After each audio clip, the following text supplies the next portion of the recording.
Hey everybody, welcome to another edition of What's Hot with Tranquility. I'm your host Pete Pardo, publisher and CEO of SOT. Today we've got a new product showcase for you, just a couple. It's going to be a quick show, but some noteworthy things have come out in recent weeks that I want to make sure you guys are not missing. So a little light on the CDs today, so I only got three. Let's kick it off with the first one. So this release I'm going to talk about here is the latest from a very notable veteran band out of Ireland. Of course, I'm talking about Primordial, Exile Amongst the Ruins. Okay, it's their latest release for Metal Blade. Oh, there we go. There you can see it there.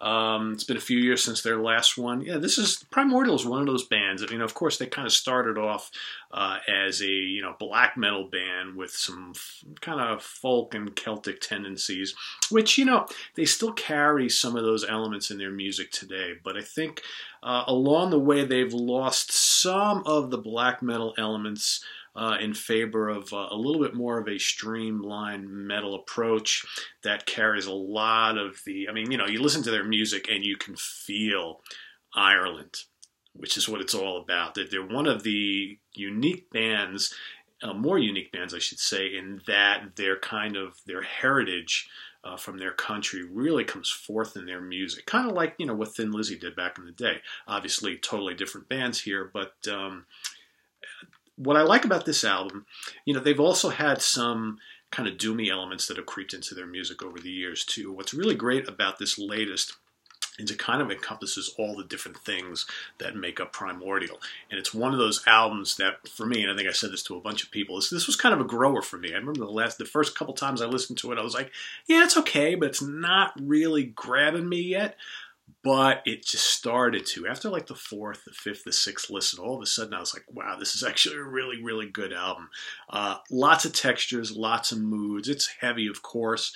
What I like is that occasionally in some of the songs, the black metal raspy vocals creep in and the blast beats. But for the most part, it's just good heavy riffs, some faster paced, some slower, great vocals. You could just feel the passion in the vocals and the anguish and the angst, kind of all mixed together.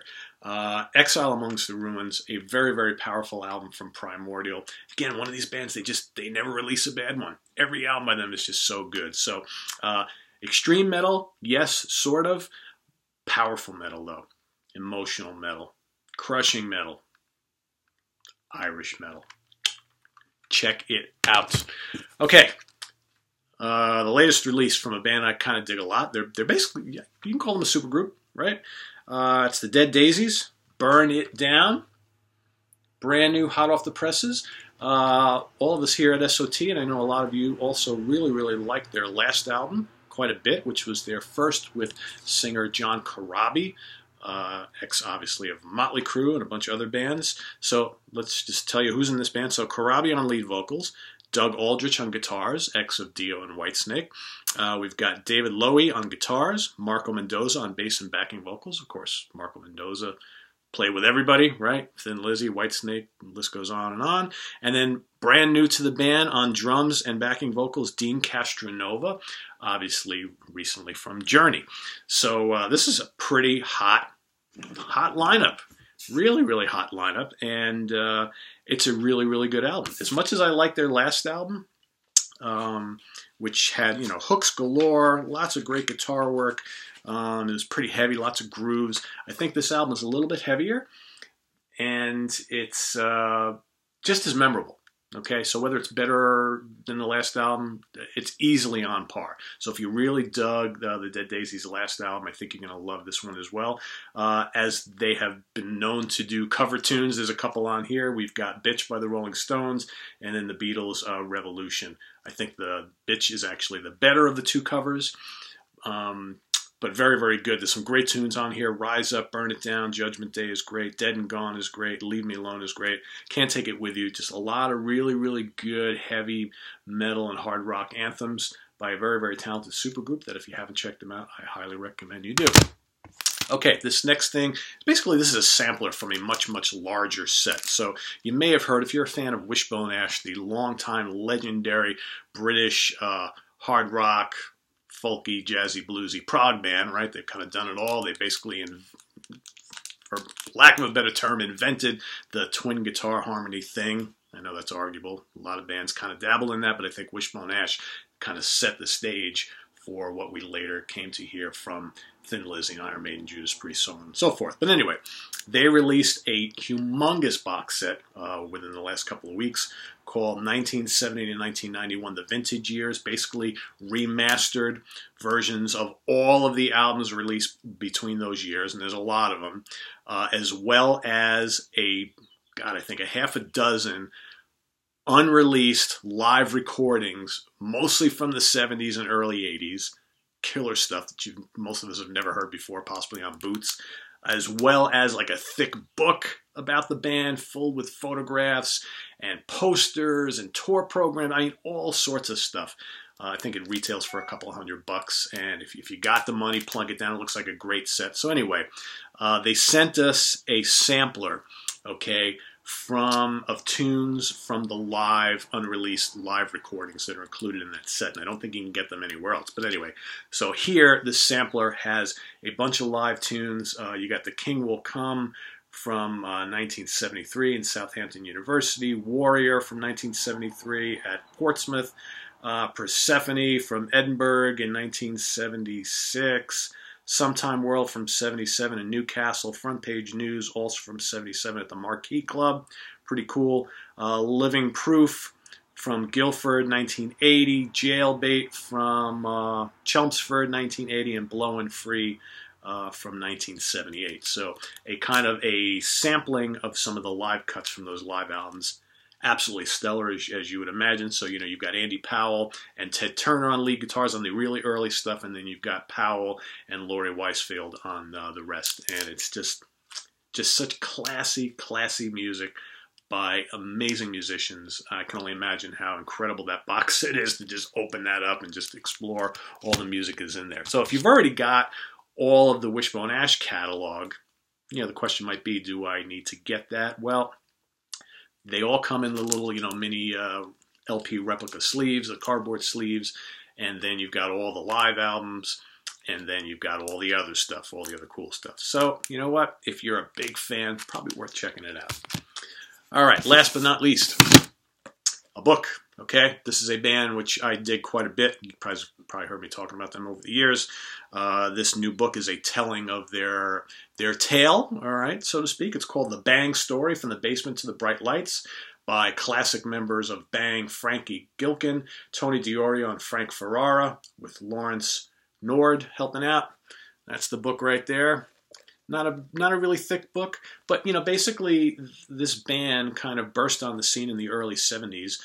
They originally were from Pennsylvania, I believe in the Philly area, and then moved down to Miami area, Florida, and that's where they got their record contract and, got on a lot of the tours they played. I played a lot of festivals, but they basically, this band kind of were fashioned to be the successors here in the U.S. or the U.S. version of Black Sabbath, but picture Black Sabbath with Grand Funk Railroad and some Beatles harmonies, and that's kind of what you get with the band Bang.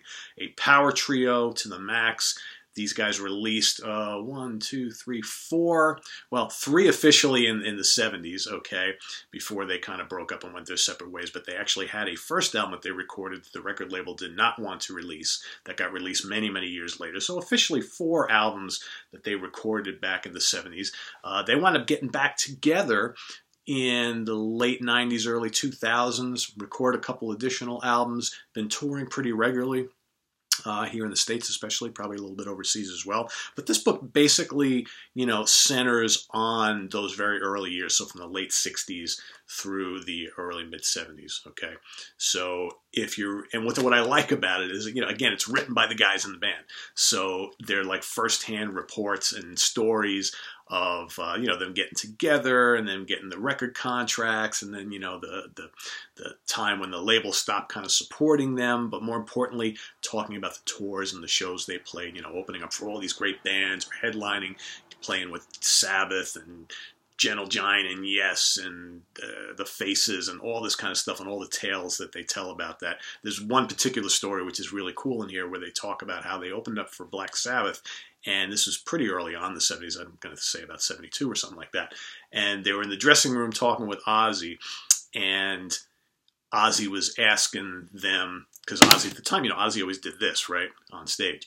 And at the time, Ozzy was just doing the two-fingered, and he asked one of the guys in the band why people in the audience do this back. So they explain, about the whole patriotism thing and all that, and the peace and all that kind of stuff that was going on in this country at the time. So then, as a result of that, Ozzy would then start doing the two-fingered. So it's stories like that, and getting drunk and getting high with other bands and all the funny stories. It's actually a very, very quick read, but a fun read if you like the band. It's a great way to learn a little bit more about them as people. What I would have liked to have seen in this book, basically ends when they broke up in the 70s, and they only really touch on the kind of post-period, more recent period, in a couple pages. I would have really liked to have heard some commentary from the band on what it's been like to get back together after all these years and go out on the road. And I saw them open up for Pentagram a couple of years ago, which was great. What it's been like to kind of go out there in today's market with today's fan as an older band who's trying to recapture some glory from the old days, and how the younger fans are kind of, taking them these days, okay? Because it's not all old guys like me who are, checking out Bang. There's a lot of younger folks who are going out and seeing them live in concert on some of these metal bills. So I would have liked to hear a little bit of that, but otherwise, a very fun book, a very quick read. If you're into Bang, or if you just want to read a book about a very, very cool, kind of undergroundish proto-metal band from the early days, this is a really, really cool read. So with that, I'm going to leave you for another week. You know what? I didn't do Forgotten Favorites today. Well, we'll save it for next time.